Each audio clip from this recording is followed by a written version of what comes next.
오늘의 말씀 잠언 24장 23절에서 34절까지의 말씀입니다. 잠언 24장 23절에서 34절까지의 말씀 같이 봉독하겠습니다. 이것도 지혜로운 자들의 말씀이라. 재판할 때에 낯을 보아 주는 것이 옳지 못하니라. 악인에게 내가 옳다 하는 자는 백성에게 저주를 받을 것이요 국민에게 미움을 받으려니와 오직 그를 견책하는 자는 기쁨을 얻을 것이요 또 좋은 복을 받으리라. 적당한 말로 대답함은 입맞춤과 같으니라. 내 일을 밖에서 다스리며 너를 위하여 밭에서 준비하고 그 후에 내 집을 세울지니라. 너는 까닭없이 내 이웃을 쳐서 증인이 되지 말며 내 입술로 속이지 말지니라. 너는 그가 내게 행함같이 나도 그에게 행하여 그가 행한 대로 그 사람에게 갚겠다 말하지 말지니라. 내가 게으른 자의 밭과 지혜 없는 자의 포도원을 지나며 본즉 가시덤불이 그 전부에 퍼졌으며 그 지변이 거친 풀로 덮였고 돌담이 무너져 있기로 내가 보고 생각이 깊었고 내가 보고 훈계를 받았노라. 내가 좀 더 자자 좀 더 졸자 손을 모으고 좀 더 누워 있자니 내 궁빈이 강도같이 오며 내 궁핍이 군사같이 이르리라. 아멘. 지혜 있는 자의 또 다른 교훈, 이와 같은 제목으로 오늘을 나누도록 하겠습니다. 24장 23절부터 34절까지의 말씀은요, 어저께와 엊그저께 말씀드렸던 지혜자의 말씀의 후속편입니다. 추가된 5가지의 교훈을 통해서 우리 가운데 말씀을 전해주고 있습니다. 이 잠언은요, 인간의 기본적인 두 영역인 재판과 경제 생활에 대해서 주제를 다루고 있습니다. 그래서 법정에서 공의와 불의, 정직, 우선순위, 거짓 증언, 복수와 게으름에 대해서 논하고 있습니다. 첫 번째 말씀은요, 공정한 재판입니다. 23절부터 25절까지 말씀인데요. 23절에 야훼의 정의를 실현해야 하는 재판 상황에서 불공정한 재판을 내리는 것을 지적하고 있습니다. 여기서 낯을 보아주는, 이게 제 인식에 잘 다가오지 않더라고요. 낯을 보아주는 이게 뭘까? 그래서 찾아봤습니다. 그래서 히브리어를 찾아보니까요, 얼굴을 알아보다, 이런 뜻이 있더라고요. 그러니까 받을 때 그 사람의 얼굴을 나는 아는 사람이야 라는 것을 인식시켰다라는 것이죠. 그래서 그 인연으로 사사로운 재판을 받으려는 행위를 한 것입니다. 여러분, 법이 무엇일까요? 사회 질서가 질서 있게 돌아가기 위해서 반드시 필요한 제도가 법이라는 것입니다. 그래서 무엇이 옳고 그른지에 대해서 판단하고 그것으로 인하여 사회의 질서가 유지되는 것이 법입니다. 그 사회의 질서를 유지시키는 것이 바로 정의인데요. 그 정의란 추가 한쪽으로 기울은 것입니다. 내가 친하다 하여서, 나랑 가깝다 하여서, 내가 연줄이 된다 하여서 사사로이 그 재판장에 무엇인가 추를 기울게 만들었다라는 것이죠. 혹은 돈이나 권력에 의해서 특정한 사람에게 유리한 판결을 내리는 행위를 가리킵니다. 근데 24절과 25절에 보면 조금 더 구체적으로 나옵니다. 악인에게 내가 의롭다 이렇게 말해준 것이죠. 판결을 내려줬다라는 것입니다. 그것은 백성의 저주와 사람들의 미움을 받게 될 것이다. 그리고 25절에 보시면 정의로운 판결이 가져오는 유익에 대해서 설명하고 있습니다. 재판에서 지위 고하를 막론하고 악을 행한 자를 견책하는 자는 기쁨을 얻을 것이다. 여기서 견책하다라는 말은 다시 찾아봤습니다. 유죄를 입증하다, 꾸짖다, 징계하다. 그러니까 지금의 검사의 역할을 한 것입니다. 그래서 악인의 죄악을 추궁하고 심판하고 증명해서 그를 단죄하고 그것으로 인하여 사람들이 기뻐하고 복을 받는다. 하나님께서도 그것을 정의롭게 여기시고 그것으로 인하여 기쁨이 되시고 하나님이 그것을 통하여 복을 내린다라는 뜻을 가지고 있습니다. 여러분, 예언서를 읽다 보면 여로보암 2세 왕이 나옵니다. 이 왕이요, 중개무역을 했습니다. 그래가지고 지중해와 아라비아 반도 혹은 메소포타미아 지역에 이 사마리아라는 이 교통의 요지였거든요. 중개무역을 하면서 막대한 엄청난 부를 거둬들입니다. 그래서 이 솔로몬 이후에 가장 강성하고 부한 왕국을 건설합니다. 그런데 나라가 부해지면서 이게 나라가 골고루 잘 살았으면 되는데요, 골고루 잘 살지 않고 부익부 빈익빈이 됩니다. 잘 사는 사람은 너무 잘 살고 못 사는 사람은 너무 못 사는 거예요. 그런데 예언서에서 고말하고 있는 장면은 무엇이냐? 너무 잘 사니까 이 사람이 악행을 행하는 것입니다. 그 악행을 하고 재판을 받는데 뇌물을 써서 공정한 재판이 이루어지지 않는 거예요. 그러니까 억울한 사람이 당연히 생기죠. 그 억울한 사람이 어떻게 해요? 재판을 갖고 가는데 그 사람이 불공정하게 재판을 하니까 이 사람이 어디로 다시 가느냐? 제사장한테 찾아가서 자기의 억울함을 호소합니다. 그러면 제사장한테 찾아가면 어떻게 합니까? 제사장이 하나님 앞에 기도하는 것이죠. 하나님, 이건 옳지 않습니다. 이렇게 기도해야 되는데 제사장마저도 이 부자는 그걸 못하게 하는 거예요. 뇌물을 써서. 그러자 하나님의 예언자가 나타나서 그것을 심판하는 내용들이 나옵니다. 제가 어느 날 TV를 보다가요, 무릎을 친 사건이, 어떤 무릎을 친 장면이 있었습니다. 제가 항상 의문이었던 것이 있었는데 어느 날 TV 프로그램을 보다가 왜 저렇게 됐는지 이제 이해가 간다. 그런 프로그램이 하나 있었습니다. 한나 아렌트의 예루살렘의 아기히만이라는 책을 아십니까? 이 책에서 한나 아렌트는요, 악의 평범성에 대해서 이야기하고 있습니다.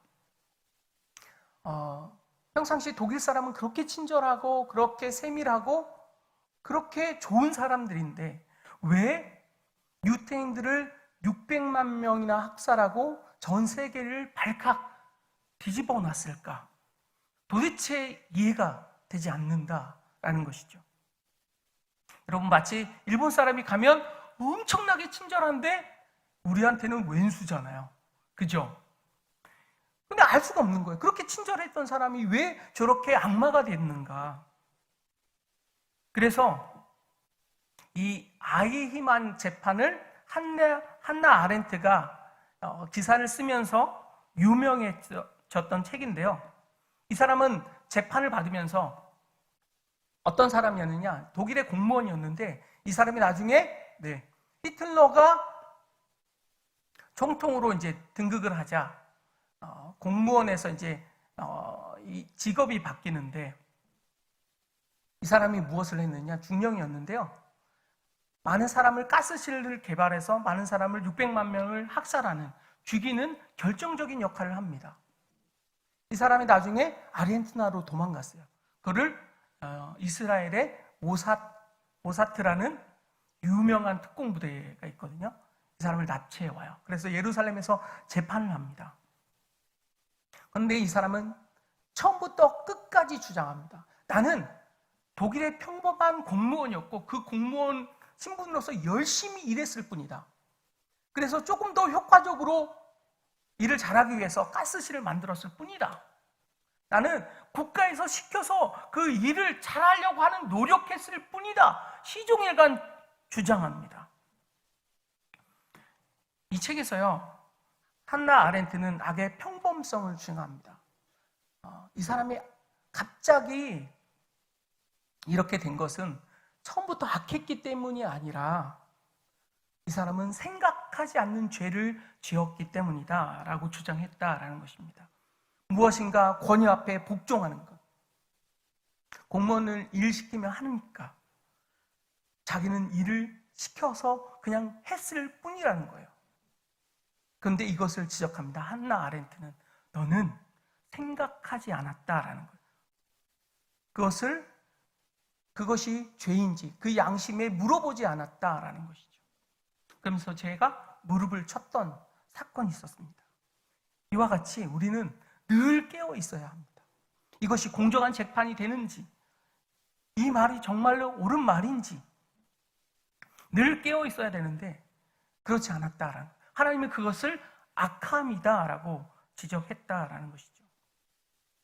두 번째 말씀은 26절은 적당한 말로 대답함은 입맞춤과 같으니라. 아니 이건 또 무슨 의미일까? 라고 제가 찾아봤습니다. 적당한 말, 나꼬아흐라는 단어를 쓰는데요. 올바름, 정직, 공정, 모든 사람이 올바른 대답을 하는 자의 입에 입맞춤을 할 것이다 라는 뜻을 갖고 있더라고요. 무슨 말이냐? 법정에 증인을 서게 됐는데 자기가 정치적인 계산하지 않고 무엇인가 이득을 계산하지 않고 그냥 바르게, 올바르게 전달했다라는 것입니다. 그것으로 인하여 하나님이 그것을 기뻐한다라는 것이죠. 제가 중등부 때 봉사를 했는데요. 청년부에서 봉사를 하다가 군대 갔다 와서 찬양팀을 또 들어갔어요. 성가대와 찬양팀을 하다가 무엇인가 다른 봉사를 해보고 싶어서 교사를 지원하게 됐습니다. 거기서 놀라운 것을 경험했습니다. 안 좋은 걸 본 거죠. 누군가를 공격하기 위해서 정말 말씀을 많이 하시는 선생님한테 가서, 그 그룹에 가서 막 얘기하더라고요. 또 이 선생님이 또 저 선생님한테 가서 또 막 말합니다. 자기가 공격하고 싶어 하는 사람이 있는 거예요. 결국은 시간이 되자 그 사람이 막 공격을 받습니다. 그래서 그 사람들이 다 떠나가는 거예요. 그리고 그 자리를 자기가 차지하는 것을 제가 본 적이 있습니다. 그 말이 옳지 않더라고요. 그 말이 누군가를 죽이더라고요. 그 사람이 그 자리를 떠나게 만들더라고요. 그 봉사는 그 섬김의 자리를 떠나게 만들더라고요. 그래서 제가 결심했습니다. 어른들하고 봉사하지 말아야지. 네. 제가 처음부터 교육자가 됐을 때 교회 학교에서 사역을 했습니다. 교회 학교 3년 동안, 청년부 3년 동안, 6년 동안 했잖아요. 그게 너무 나한테는 만족이 있는 거예요. 무엇인가 아이들이 변화되어 뭔가 올라가고 그런 게 너무 보람된 거죠. 그래서 이게 너무 만족스러워서 저는 교구 안 가겠습니다 라고 거기다 썼어요. 1지망 청년부, 2지망 교회학교, 3지망 기관, 제일 마지막 교구. 또 할 말이 있으면 저는 교구 가지 않겠습니다. 이렇게 했었어요. 그 사건도 너무 충격을 받아서. 네. 무엇인가 적당한 말을 하는 것, 옳게 말을 하는 것 필요합니다. 세 번째, 27절, 내 일을 밖에서 다스리며 너를 위하여 밭에서 준비하고 그 후에 내 집을 세울지니라. 이거를 여러 번 읽어봤는데 이해가 되지 않는 거예요. 또 찾아봤습니다. 그러니 찾다 보니 이런 말씀이더라고요. 자기의 일을 통해 스스로 경제적인 기반을 마련하라. 이거 뭐야? 찾아보니까요. 내 일을 밖에서 다스리며 네가 이거는요 결혼하고 상관이 있는데 결혼하기 위해서 너는 먼저 준비해야 될 것들이 있다. 밖에서 다스리며 다 준비한 다음에 너를 위하여 밭을 준비하고 그 가정을 위하여 밭을 준비하고 그 후에 내 집을 세울지나 가정을 온전히 이루어라 라는 뜻이에요. 일의 올바른 순서를 정하라는 뜻이죠. 그래서 네가 돈을 좀 모은 다음에 그리고 밭을 사서 가정이 온전히 이끌 수 있을 때 그때 집을 세울지니라 라고 하는 것입니다. 이 말씀을 생각하면서 제가 묵상할 때 이런 게 생각났어요. 제가 청년국에 있었는데요. 어머니가 이제 교회학교 갈 때부터 사역자 때부터 적금을 하게 했어요. 적금을 쭉 이렇게 붓고 있었습니다. 근데 청년국이 들어왔어요. 처음으로 애들과 임원들과 이제 만나는데 그냥 만나기 그래서 이제 밥을 먹어야 되겠죠. 그래서 임원 전체하고 밥을 돌아가면서 먹었어요. 1지구, 2지구, 3지구 그리고 뭐 총무단들 그 다음 달에 카드값이 얼마가 나왔을까요? 제가 전도사 때 150만 원을 받았는데 150만 원 세금을 떼니까 한 137만 원인가 그 정도 됐던 것 같아요. 그런데 137만 원인데 카드값이 135만 원 정도가 나왔더라고요. 그리고 그 다음 달 비슷했습니다. 그리고 그 다음 달 비슷하게 가는 거예요. 제가 청년국을 3년 동안 있었거든요. 통장의 잔고가 그대로 멈춰 있었습니다.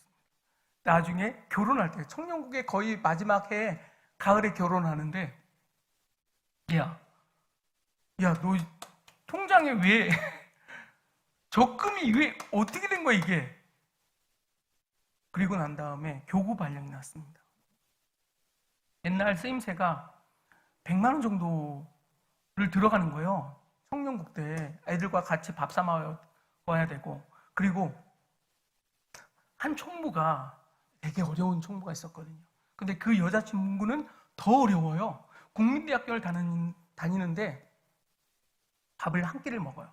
제일 먼저 교회에 와가지고 기도하고 국민대학교를 갑니다. 거기서 식당 아르바이트를 가서 아침 일찍부터 해요. 거기서 식당을 주는 음식을 잠깐 먹고 다시 수업을 한 다음에 끝난 다음에 식당 아르바이트를 다시 해요. 그리고 교회에 와요. 교회에 와서 라면 하나, 사발면을 하나 사 먹습니다. 그게 밥 먹는 거에 다예요. 처음에는 다이어트 하려나? 그랬어요. 그것이 아니라 그 가정이 어려워서 밥을 못 먹더라고요. 난 깜짝 놀랐어요.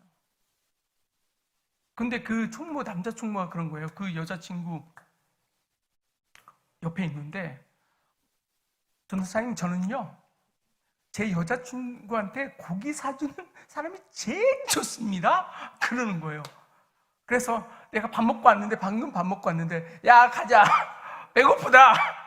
그리고 나가서 고기를 사줍니다. 돈이 없는 거죠. 근데 교구를 갔습니다. 결혼을 했어요. 갔는데 이 급여 나온 거를 다 사역을 위해서 쓸 수 없더라고요. 아, 내가 이 가정을 위해서 달라져야 되는구나. 이게 몸소 깨달아지기 시작합니다. 무엇이 달라졌을까요? 그전까지는 사역의 90%를 올인했거든요. 그런데 가정이 생기니까 이게 우선순위가 조금씩 나눠지기 시작하더라고요. 네 번째 말씀 28절에서 29절 너는 까닭 없이 내 이웃을 쳐서 증인이 되지 말며 내 입술로 속이지 말지니라. 너는 그가 내게 행한 같이 나도 그에게 행하여 그가 행한 대로 그 사람에게 갚겠다 말하지 말지니라. 다시 재판 상황으로 돌아갔는데요. 증인의 태도에 대해서 잠언은 말하고 있습니다. 까닭 없이. 이 까닭 없이라는 단어는 히브리어로 흰남이라는 단어인데요. 무고히, 정당성 없이라는 뜻입니다. 이 똑같은 단어가 어디에서 사용됐느냐? 욥기에서 사탄이 욥을 참소할 때 하나님께서 이렇게 참소했습니다. 욥이 까닭없이 야훼를 경외하겠나이까? 이렇게 쟤는 하나님이 축복해 주셨기 때문에 하나님을 섬기는 겁니다. 하나님을 따르는 겁니다. 라고 참소합니다. 까닭없이, 욥이 까닭없이 야훼를 경외하겠나이까? 무고하고 정당성 없이 그를 모함하는 거죠. 이러지 말라는 것입니다. 하나님께서는. 이것은 하나님이 싫어하신다라는 것이죠. 거짓 증언은 야훼 하나님의 공의를 무너뜨리는 것이다 라는 것이죠. 그리고 29절에 서로 보복하는 말을 하지 말라. 보복하지 말라. 모든 심판의 주체는 야훼 하나님이시고 그 심판의 도구는 야훼께서 세우신 왕이기 때문에 그에 순종하라라는 것입니다. 다섯 번째 말씀 30절에서 34절까지의 말씀은요. 메시지 성경에는 이렇게 기록되어 있습니다. 어느 날 늙은 게으름뱅이의 밭과 어느 얼간이의 포도밭을 지나치며 보니 잡초는 웃자랐고 엉겅퀴가 무성하며 울타리는 모조리 부서져 있었다.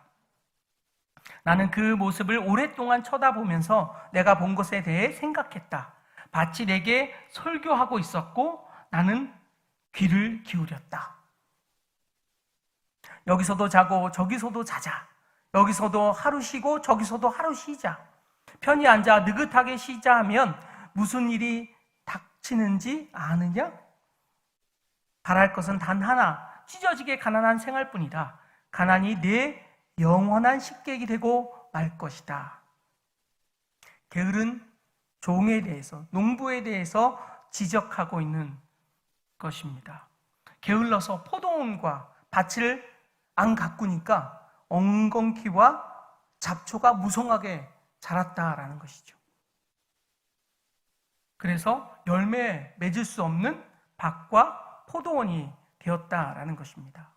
그래서 우리 가운데 우리 인생 가운데 뿌린 대로 거둔다라는 것입니다. 시편 126편 5절과 6절 눈물을 흘리며 씨를 뿌리는 자는 기쁨으로 거두리로다. 울며 씨 뿌리러 나가는 자는 반드시 기쁨으로 그 곡식단을 가지고 돌아오리로다. 기도하겠습니다. 하나님 아버지 감사합니다. 오늘도 하나님 우리가 눈물을 뿌려 하나님 앞에 영적인 하나님 씨앗을 뿌립니다.